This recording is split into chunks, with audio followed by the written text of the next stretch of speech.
Hey, it's Timmy O'Neill, and we're live from Winter OR 2015.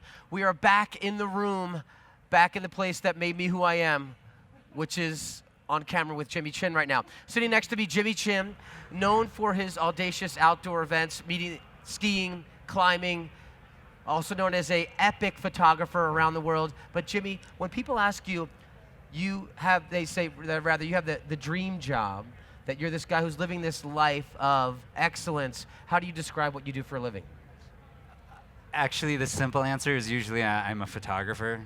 And then they go wedding photographer? Or do you elucidate and say, Yeah. no, I take pictures of like weddings on the top of Mount Everest? Yes, well, it's usually, what kind of photography? And I say nature photography. And then they follow you on Instagram and they go, wait, dude, you have 500,000 followers. You're not your average guy taking a picture of a bush out there in Central Park, which you do live in New York City. Do I you have take taken pictures? a photo of a bush in Central Park, but yeah, I've been splitting my time between New York and Jackson Hole, Wyoming.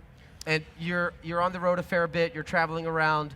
You, in 2008, climbed LaRue, which... right? 2008 we tried it, failed, and then went back in 2011, yeah. And then went back 3 years later it was, right? Yeah. So I'm sure that we'll see it in the film, but if you could describe, what is the feeling of completing this climb, which many people had tried? I mean, Pete Takeda was over there many times on this one as well. Three times. Yeah, many people have been trying to do this climb. Is thought to be unclimbable, and you guys finally reached the summit. What does it feel like to be only halfway there, perhaps, because you still have to go down? But in a lot of ways, finishing the film felt the same way as finishing the climb. Thank God it's over.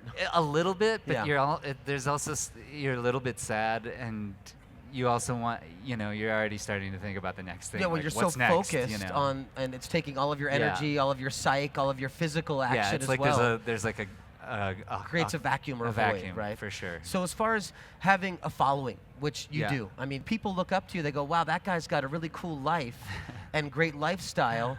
So for the young photographers that are out there watching this, in fact, or Yeah. following you on Instagram or wherever it may be in Nat Geo, what would be some words of advice for them? I mean, I think in the most basic form, it's just committing to something and really putting your heart and soul into it. And it's less about worrying about the followers.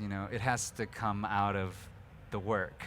So that sense of vulnerability that yeah, you could for fail, sure, or because it might I not be think, appreciated. for sure, taking creative risks and putting yourself out there, or like going out on a limb to try something, those are the projects that always seem to, gain something or gain notoriety. But you don't want to go out there doing it because you want to gain notoriety. It has to come from the right place, I think. And when it does, and you are committed to it, and you take the time to perfect your craft and really believe in yourself and your work, that's kind of like a good place to start, I think. So yeah. As far as being in this room, why is it important for you to be here in the room at Outdoor Retailer? What is it about OR that brings you back?